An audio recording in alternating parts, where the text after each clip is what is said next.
so I'll just leave that. Okay. And so, I mean, you kind of got in my text message, like, you know, when we go into Black History Month, it's always like February, we talk about Ruby Bridges and, you know, Rosa Parks, MLK Jr., but like Black history doesn't really stop when we hit Brown versus the Board of Education. Like Yes. History is still being made, and there's still oppression. And yes. So I kind of want to talk about more recent history, 2020, and what has happened since last. And I'm remembering last year when I did some Black History Month like coverage, and so much has happened since then. Mm-hmm. So I kind of want to talk about Black history since last year, and what's happened and what chapters we've written and all that. So I guess whatever you are feeling about that, I'm leaving it pretty broad. Okay. Yeah. Let's see. I'm trying, like, every day feels like a week, and every week feels like a month, and every month a year. But I want to say, I think this is a special Black History Month. Looking at the past year and to the present day, I think that there are a lot more people who are willing to do the work of researching and finding out people outside of just the same 5 or 6 names that normally get tossed around every year. I think that the work of activists this Black History Month is more necessary than ever, because of all of the grunt work that goes into changing the world in whatever way we can. And so this Black History Month feels special, only because I know that there are so many more people who are learning and teaching different icons of Black history. I think that there are more creative Black History Month projects coming out of a lot of classrooms this year, just based off the strength of now we have gotten to a point in American history where we recognize what white supremacy is, and we recognize how that plays a role in just about everything that's done on a daily basis. And we also are able to see the small roles that Black people have played in changing the culture and changing the climate. And so now it's the smaller names that often go unrecognized. So when you look at like research projects in schools where normally it was just Rosa Parks, now Claudette Colvin gets brought up. Where before it was just the Black Panther Party in those more progressive schools, now SNCC gets brought up. Where it was just the NAACP, now CSRN gets brought up if you bring it to present day. Just because there's so much more of Black history than just the sadness and the struggle and having to overcome. But there are stories of triumph that are now getting their moment to shine, just because we've recognized the importance of celebrating the small victories. And for myself and for CSRN, I think that's what's made this Black History Month really pivotal, of just like celebrating those members of our community who are just living their everyday lives, but they're making a difference. They're changing the culture. They're changing the climate of what it means to be Black in America just by living their free lives. So what are some parts of 2020 that have made this really pivotal moments towards changing our attitudes towards Black history in general and made this Black History Month so special? May 30th. May 30th kind of set the world on its head, because of the fact that no one could turn away. No one could deny what the truth of being a Black person in America was, of constantly striving for humanity and constantly being denied the right to exist just as a free Black person. That cloak of ignorance was removed. And I think that's what's making the biggest impact, because now even more people are being involved or are involving themselves, and they want to help shape a better future than what we've had. And so I think that the rallying cry of the Black Lives Matter movement is finally being recognized as like an actual true movement, as opposed to just an outlier, as opposed to something that can be lumped in with terrorist organizations. Like it's people fighting for the freedom and solidarity of an entire nation of people. So I think, I think that kind of sets the trajectory in a different direction. Because of COVID, no one could look away at what was happening in the world, and it kind of upped the ante for what people were willing to do in order to make sure that they could say they were on the right side of history. So the George Floyd protest, it was this very empowering for the Black community. But then I kind of want to talk about the flip side of January 6th. Okay. And you can't deny the symbols that were at the Capitol that day. And so when you look at like Black empowerment, and the ugly flip side of it is this white supremacy, can you talk about, those two things since the last Black History Month? So I think that also plays a role in why people are able to participate a little more this Black History Month, because again, the veil was removed to try to claim that Black people are treated differently than white people. You can't say that anymore. You can't believe that we're all treated the same regardless of our skin tone. The January 6th Capitol riots proved what Black Lives Matter has been saying for the past 6.5 years, that the melanin in our skin dictates how we are treated. The lack of melanin in someone's skin dictates how they're treated. And that should not be the case, but that's what it is.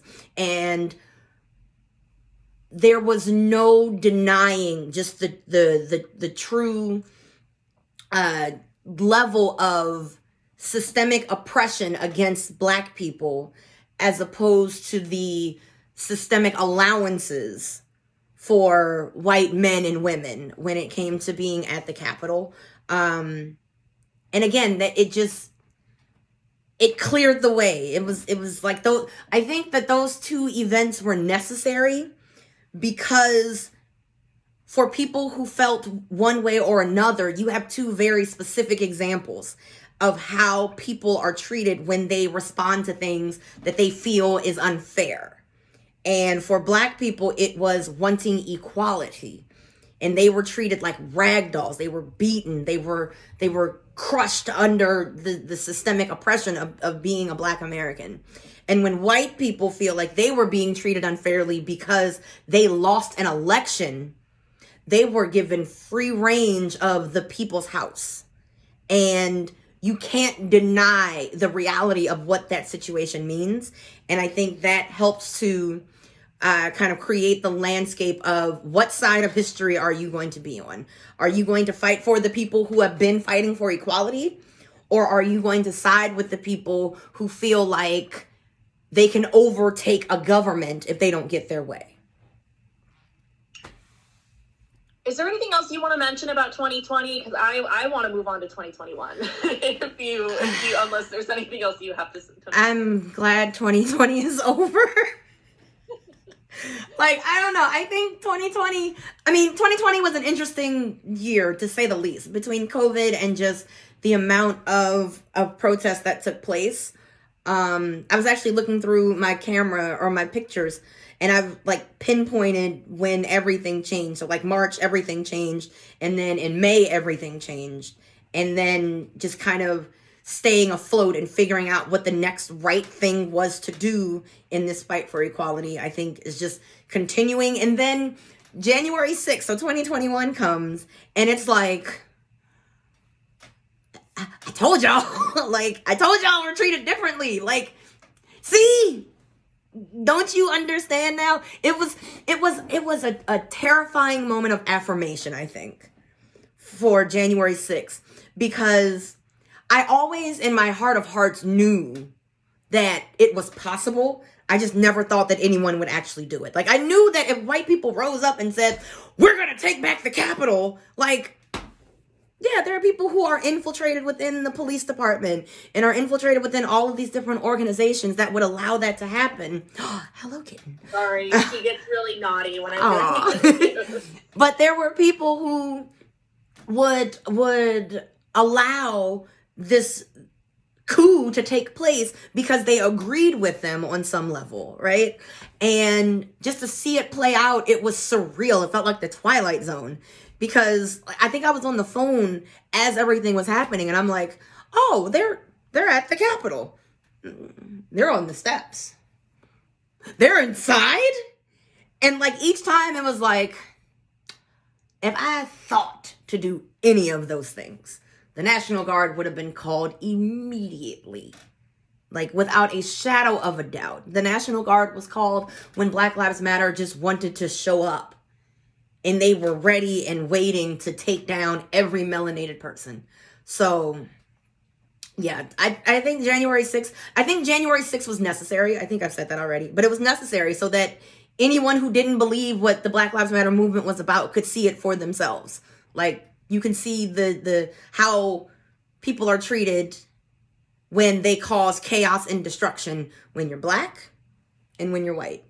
And it's two completely different Americas when you look at how people are treated, whether it's in the middle of a riot or a protest or walking down the street or going to the store or running through your neighborhood or getting a parking ticket. How Black and white people are treated is completely different. And in order for there to be any real progress or any real healing, we have to admit that part first. And it feels like after 6 years, we finally gotten to a point where we can say, okay, you're right. There are two different ways that people are treated based on the color of their skin and not the content of their character.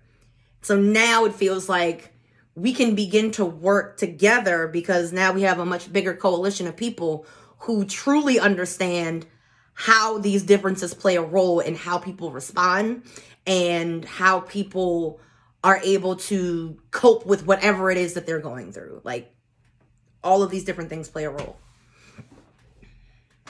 And then also when you look at January 6th, I mean, I know like we were all affected by it, but it wasn't until a few days afterwards when I saw a New York Times article and they were breaking down all of the flags that were there and how many of them were just like straight up white supremacist symbols. And like thinking, like, I remember seeing the orange hats and I was like, I swear I have met people with orange beanies and told them I love your hat, and like they must think I'm a white supremacist because like I had no idea, you know. I'm like, oh cool, orange hat, like way to be bold, dude, you know.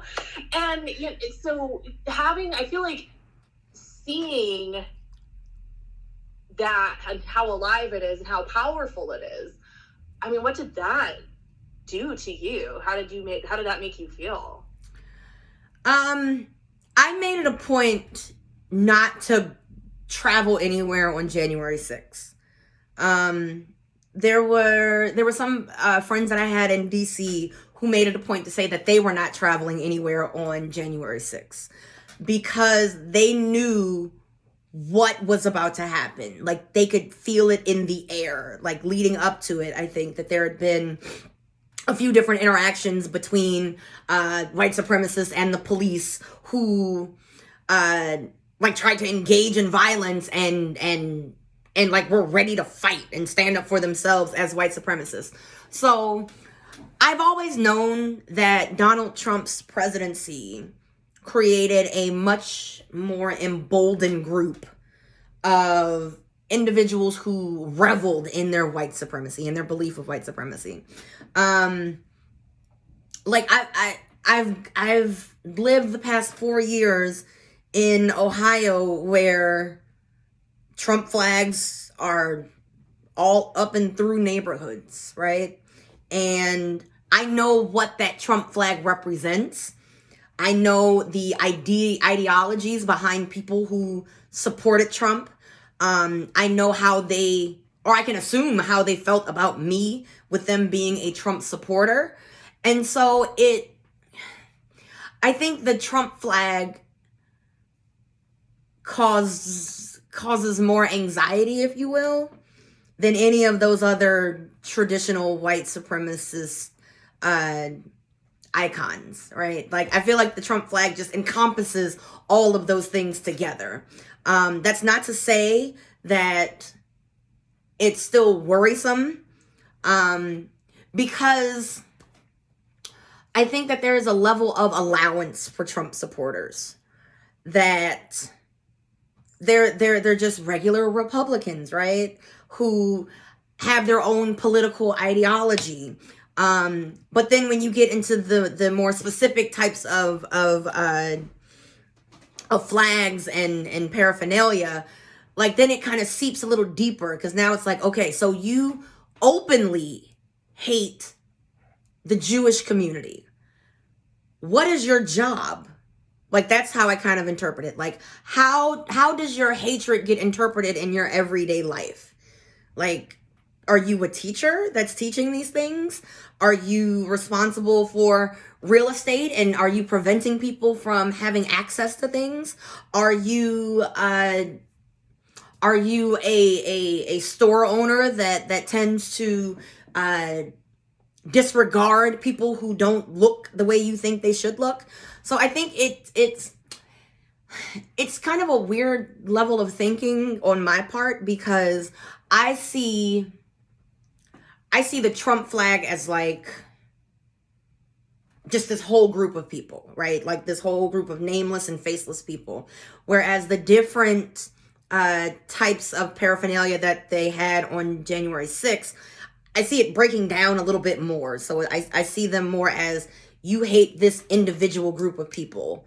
And I wonder, how does that play out in your life? How do you show your hatred?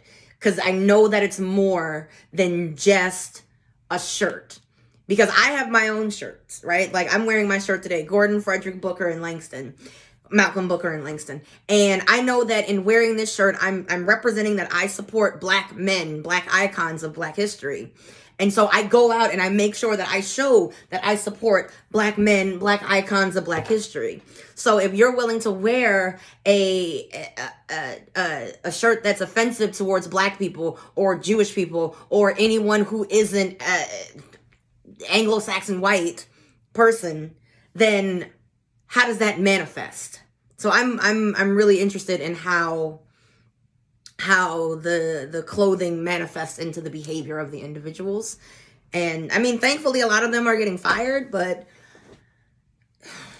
it's still a lot of work to do. And thankfully, because of January 6th, we now have more people, I think, who are on our side to fight the good fight, as opposed to trying to keep Trump in office. So, looking forward to the future, if you and I sit down and have this conversation again next year, and I say, let's look back at 2021, oh my gosh, what do you hope that you're able to say? Like, what are you hoping for 2021? So, 2021 is... I know that 2021 is going to be a lot of work. Like, I do not know when I will rest. Because of... Like, you have this finite amount of time. Biden's first 100 days, right? And I think that that's where a lot of the ideas are going to go out. A lot of the changes are going to happen. A lot of the work that has been planned is going to start manifesting. So I am hoping that the infrastructure of the city does a complete 180. I'm hoping that there is accountability on all parties for support of Trump. I'm hoping that Trump is in jail. I'm hoping that that basically there are bigger and better coalitions between individuals and communities that shows that we're all on the same side. We're all fighting the same fight. We all want the same thing. And like, my favorite quote by Malcolm X is, by any means necessary. And I used to think that it just meant violence. Like, you got to engage in violence. You got to take them down. But I'm realizing that there's more than one way to accomplish a goal. And so what I may think is the right way could be something that someone else thinks is the wrong way, but they have their own ideas.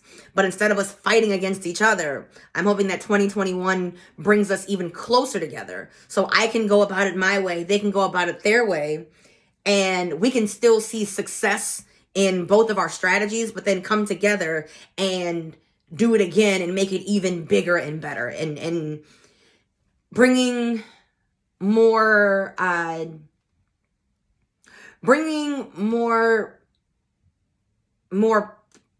not, I don't want to call them conversations, but having more progress in the conversations that we have, having more action items, creating strategies that we know can be implemented so that we'll be better off a month, 6 months, a year from now. I think that just better relationships, Trump in jail, and more just peace. I'm hoping for peace. I know that there is a lot of work to be done for peace. I know that it's something that many people's lifetimes have come and gone without seeing it, but I'm hoping that 2021 brings a level of peace that pushes us forward, right? Like, I don't want it to go back to the Obama years because there was still trauma that went in with that as well. But I'm hoping for the level of peace that brings all of us together as one nation, but recognizes our gifts and our talents and our abilities as individuals. One thing that strikes me about when you're talking about 2021, you're almost you weren't mentioning anything specific about the Black community. It was really would you say that you're really wanting to have this unity where Black history is history and everything?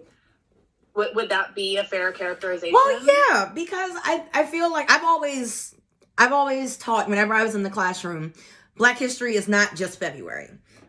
Like, Black history can be taught every single month in every single subject. Because it's such a rich tapestry of knowledge and of people and of accomplishments, that to truly have the type of world that I would want to raise children in requires for the experiences of my people to be sewn into the fabric of America. And right now we're dealing with the destruction, or at least the exposure, of white supremacy as being the foundation of America.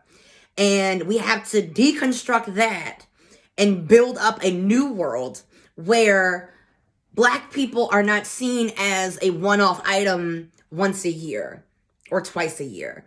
It's not seen as Native Americans are seen as they get their month, and this group of people gets their month, and this group of people gets their month, and women get March, and then you have music. Like, it should be the thing that America was supposed to be, the America that I was taught. I think initially it was the melting pot. And then it was like, no, because then you lose your identity in a melting pot. Then it became a salad. And then you had all these different things that made it what it was, that made it special. But I think that on some level, like, both of those ideas still had white supremacy as the base, because that's just how America was founded. That now we need to start holding accountable our historical figures that betrayed the trust of the American people, and then start putting it back together in a way that we're not betraying groups of people in order to keep this pure ideology together. Is there anything you want to add that I haven't asked yet?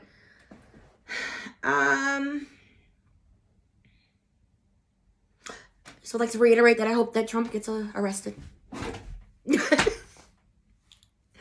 That's all I got.